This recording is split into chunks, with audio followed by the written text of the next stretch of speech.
एक तरफ इस पूरी दुनिया में 1000 से भी ज्यादा खरबपति हैं। इनमें ना तो कुमार तालीम है और ना ही professor. Bill Gates, cofounder of Microsoft, college drop out. Michael Dell, founder of Dell, college drop out. Steve Job, founder of Apple, college drop out. Mark Zuckerberg, founder of Meta, again college drop out.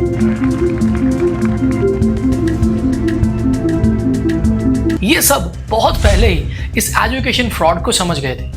और दूसरी तरफ हो आप जो इस वक्त किसी college, school, university में पढ़ाई कर रहे होगे, असाइनमेंट्स लिख रहे होगे, बुक्स याद कर रहे होगे, 90% अटेंडेंस को मेंटेन कर रहे होगे, हर रूल को फॉलो कर रहे होगे इस उम्मीद में कि जब यहाँ से डिग्री कंप्लीट होगी तो बहुत अच्छी जॉब मिलेगी, एक बड़ा सा घर बनाओगे, अच्छी सी गाड़ी लोगे, शादी करोगे और बच्चों को अच्छे स्कूल में दाखिल करवाओगे। मगर रियलिटी पता है क्या है? आप 22 साल की उम्र में लाख रुपए लगा के अपनी डिग्री कंप्लीट करते हो। बहुत मुश्किल से आपको 30 या 40 हज़ार की नौकरी मिलती है। आप सुबह उठते हो, जॉब पे जाते हो, शाम को घर आकर सो जाते हो। आप वो काम करते हो, शायद वो काम आपको पसंद भी ना हो। आहिस्ता आहिस्ता ही आपकी रूटीन का हिस्सा बन जाती है और आप जॉब करते करते बूढ़े हो जाते हो और आपको लगता है कि शायद यही जिंदगी है। मगर सच कुछ और है जो आज तक आपसे छुपाया गया है। The gang of 9 got together, I think it was, and decided this is what people should learn. Physics, biology, chemistry, and this is how they should learn. It's like the newspaper industry, right? More printing presses, more big buildings, right? Makes us look grander. The people who built the schools were consciously aiming at eradicating the will of the students who were part of the system because they wanted them to be obedient. The entire purpose of a good university is to give you a foundation to fail, not a foundation to get an A. जिस education system को आप बचपन से follow करते आ रहे हो, वो education system बनाया ही इसीलिए गया था कि आप एक ओबीडिएंट वर्कर बन सको, आप अपने सुपीरियर की हर बात मानो। शायद आपको मेरी ये बात गलत लग रही होगी, but give me some time, अभी आपको सारे का सारा फ्रॉड समझ आ जाएगा। 1806 में नेपोलियन की आर्मी और पर्शियन के दरमियान एक जंग होती है। पर्शियन की आर्मी बेस्ट होने के बावजूद वो जंग हार जाती है। पर्शियन लीडर्स को ये बात समझ में नहीं आती कि हमारी आर्मी बेस्ट होने के बावजूद जंग कैसे हार गई। बहुत दिमाग लगाने के बाद उनको एक बात समझ में आती है कि हमारी आर्मी बेस्ट तो थी, मगर वो सुपीरियर का ऑर्डर मानने की बजाय अपना दिमाग इस्तेमाल करती थी। On the other hand, Napoleon की आर्मी सिर्फ और सिर्फ नेपोलियन का ऑर्डर फॉलो करती थी, जिस वजह से उनको अपनी आधी टेरिटरी नेपोलियन को देनी पड़ी और साथ एक पीस एग्रीमेंट साइन करना पड़ा। अब पर्शियन लीडर्स ये सोचते हैं कि नेक्स्ट फिर कभी ऐसा ना हो। बहुत दिमाग लगाने के बाद उनको एक आइडिया आता है। वो एक ऐसा सिस्टम बिल्ड करना शुरू कर देते हैं कि जिसमें उनके सोल्जर्स उनके सुपीरियर की हर बात माने। इसका बेस्ट पॉसिबल वे ये था कि उन ब्रेन्स को कंट्रोल किया जाए जिन ब्रेन्स को पता ना हो सही और गलत का। उनको जो भी बताया जाए वो उसको सच मान लें, सो दैट वो एक 8 ईयर एजुकेशन सिस्टम बिल्ड करते हैं जिसका नाम होता है द पर्शियन एजुकेशन सिस्टम। 5 साल से लेकर 13 साल की उम्र तक एजुकेशन कंपलसरी कर दिया जाता है, जिसका मकसद ये होता है कि आने वाली जनरेशन ओबीडिएंट हो और उतना करे जितना उसको करने के लिए कहा जाए और वो इस मिशन में कामयाब भी रहे। इस दौरान एक और भी चीज थी जो बहुत तेजी से फैल रही थी। 1760 से लेकर 1840 तक इंडस्ट्रियल रेवोल्यूशन अपने पीक पर होती है। इससे पहले लोग खेतीबाड़ी किया करते थे या अपने हाथों से चीजें बनाकर अर्न किया करते थे, मगर अब वर्ल्ड पे मशीन्स की डोमिनेशन शुरू हो गई थी। उस वक्त सबसे बड़ी प्रॉब्लम वर्कर्स की थी। इससे पहले लोग तो खेतीबाड़ी किया करते थे या अपने हाथों से चीजें बनाकर अर्न किया करते थे। कोई क्यों अपना कारोबार छोड़ के इन फैक्ट्रियों में मुलाजमत करे? फिर इस बात का सॉल्यूशन क्या था? पर्शियन एजुकेशन सिस्टम अपने रिजल्ट्स की वजह से ऊपर बैठे लोगों तक पहुंच गया था। अब डिफरेंट कंट्रीज अपना एजुकेशन सिस्टम इसी पर्शियन एजुकेशन सिस्टम पर बना रहे थे। इस बार इनका मकसद ये होता है कि ऐसी जनरेशन को तैयार किया जाए जिनकी क्रिएटिविटी को किल करके इनके दिमाग में पैसा कमाने का सिर्फ एक ही तरीका हो, एक ही जरिया हो, और वो ये कि किसी फैक्ट्री में मुलाजमत करना। और ठीक फिर ऐसा ही होना शुरू हो जाता है। इससे पहले लोग तो खेती बाड़ी किया करते थे या अपने हाथों से चीजें बना के छोटा मोटा कारोबार करते थे, मगर इनके बच्चों को ऐसा ब्रेन वॉश किया गया कि जब इनके बच्चे ग्रेजुएशन को कंप्लीट करते तो इनके दिमाग में पैसा कमाने का सिर्फ एक ही जरिया रह जाता कि किसी फैक्ट्री में मुलाजमत मिल जाए। और फिर आहिस्ता आहिस्ता वर्कर्स की कमी पूरी होना शुरू हो गई। इस वक्त हमारा मुल्क भी अंग्रेजों के कंट्रोल में था। अंग्रेजों को भी प्रॉब्लम थी कि वो तादाद में कम थे और इतनी बड़ी आबादी को कंट्रोल करना बहुत मुश्किल होता जा रहा था। फिर साल आता है 1835 थॉमस बी मकॉले, जिसके बारे में आपने अपने स्कूल्स में लाजमी पढ़ा होगा लॉर्ड मकॉले के नाम से। वो एक ऐसा प्रपोजल तैयार करता है बड़े सगीर में इंग्लिश को प्रमोट करने के लिए। उस वक्त लॉर्ड डब्ल्यू बेंटिक, जो ईस्ट इंडिया कंपनी का गवर्नर जनरल होता है, वो इसे एजुकेशन एक्ट 1835 के थ्रू पास करवा देता है और मोरलेस ये भी पर्शियन एजुकेशन सिस्टम पर बेस होता है।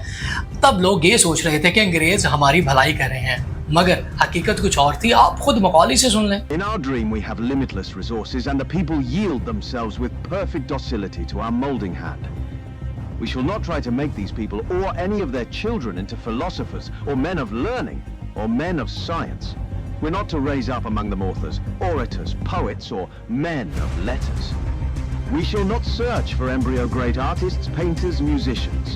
Nor will cherish even the humbler ambition to raise up from among them lawyers, doctors, preachers, statesmen, of whom we now have ample supply. और फिर आहिस्ता आहिस्ता अंग्रेज अपना मकसद पूरा कर लेते हैं। ऑफिस में क्लर्क से लेकर आर्मी में ऑफिसर तक बड़े सगीर के लोग काम कर रहे होते हैं और वो अंग्रेजों का हुक्म मानना अपनी ड्यूटी समझते हैं। आप शायद इस वक्त ये सोच रहे होंगे कि ये बात तो 76 साल पुरानी है, और अगर आप वाकई ऐसा सोच रहे हैं तो फिर आप गलत हैं।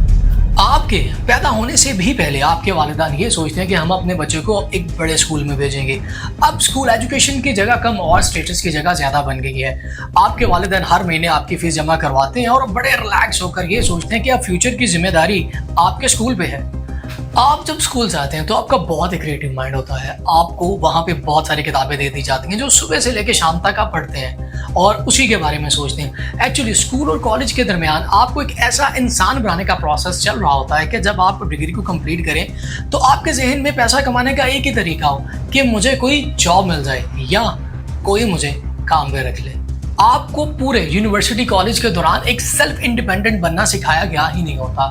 एक्चुअली ये सिस्टम तो आपको सेल्फ इंडिपेंडेंट बनाने के लिए बनाया ही नहीं गया। ये तो बनाया गया था कि इंडस्ट्री को एक अफोर्डेबल और अच्छे वर्कर मिल सके जो अपने सुपीरियर का हर हुक्म माने और हर महीने उनको सैलरी मिल सके। कोई नहीं चाहता कि आप सेल्फ इंडिपेंडेंट बनो, कोई नहीं चाहता आप अमीर बनो। इससे उसका क्या फ़ायदा? अगर आप सेल्फ इंडिपेंडेंट बन गए तो आप रूल्स को फॉलो नहीं करोगे, आप अपने सुपीरियर की बात नहीं मानोगे, आप हर गलत बात के खिलाफ आवाज़ उठाओगे। मेरा जो ड्राइवर है अगर वो अमीर हो जाए तो फिर मेरी गाड़ी ड्राइव कौन करेगा? मेरा माली अगर मेरे जितना पैसा कमा ले तो फिर वो मेरे लॉन की केयर क्यों करेगा? और मेरी काम वाली को देख लें, अगर उसके पास पैसा आ जाए तो फिर मेरा बैंगलोर कौन साफ करेगा? आप? अमेरिका में एक टैक्सी ड्राइवर पाकिस्तान में एक जिसने ग्रेजुएशन की डिग्री ली हो उससे 10 गुना ज्यादा पैसे कमाता है। तो यहाँ ट्रक चलाते हो? कितने टाइम से चलाते हो आप ट्रक? मैं तकरीबन 2 साल से चला रहा हूँ। ओके, 2 साल से चला रहे हो। Okay okay okay. सो आप कितना कमा लेते हो महीने का ऑलमोस्ट एस्टिमेट? मतलब एस्टिमेट अगर मैं तो सिटी ड्राइविंग कर रहा हूँ ना। हाँ जी हाँ जी। तो सिटी ड्राइविंग में अगर आवर्स अच्छे मिल जाए तो 6000 तक बन जाते हैं तकरीबन। Okay okay okay. अगर आप लोग समझो लॉन्ग पे जा रहे हैं माइल्स पे तो उसमें 7-8 बना लेते हैं। 7-8 हज़ार डॉलर बन जाते हैं माइल्स पे अगर जाते हैं, लॉन्ग में जा रहे हैं तो। थैंक यू भाई। हैं, have a good day.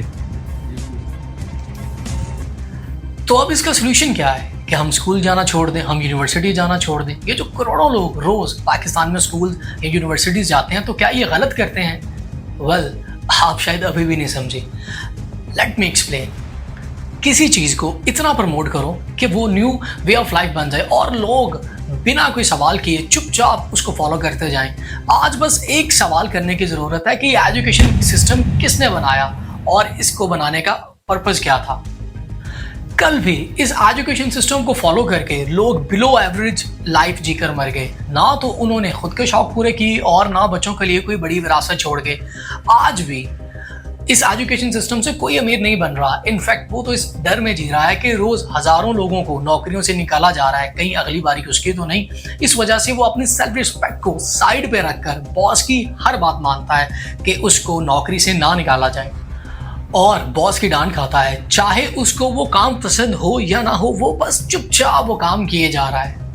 We have 2 options, या तो हम इस रियलिटी को एक्सेप्ट कर लें और इसी फ्रॉड में फंसे रहें, या हम खुद से अपना रास्ता बनाएं और एक्सप्लोर करें कि हमें पैसे कमाने के और क्या क्या बेस्ट पॉसिबल वेज हैं जिनके नतीजे में हम अपने मनचाहे पैसे कमा सकते हैं। अगर आप पेरेंट हैं तो अपने बच्चों को स्कूल भेजें, कॉलेज भेजें, मगर मार्कशीट्स को ज़्यादा इंपॉर्टेंस ना दें। इन्हें एक्सप्लोर करना सिखाएं और इन्हें बताएं दुनिया में करने के लिए और भी बहुत कुछ है। सिर्फ साइंस, फिजिक्स या केमिस्ट्री ही दुनिया नहीं, इसके अलावा भी बहुत कुछ है। इनको एक्सप्लोर करना सिखाएं। क्या आप एवरेज लाइफ जीना चाहते हैं या अपनी मनचाही लाइफ जीना चाहते हैं? कुरान पाक में अल्लाह पाक फरमाते हैं कि इंसान के लिए वही है जिसकी वो कोशिश करता है।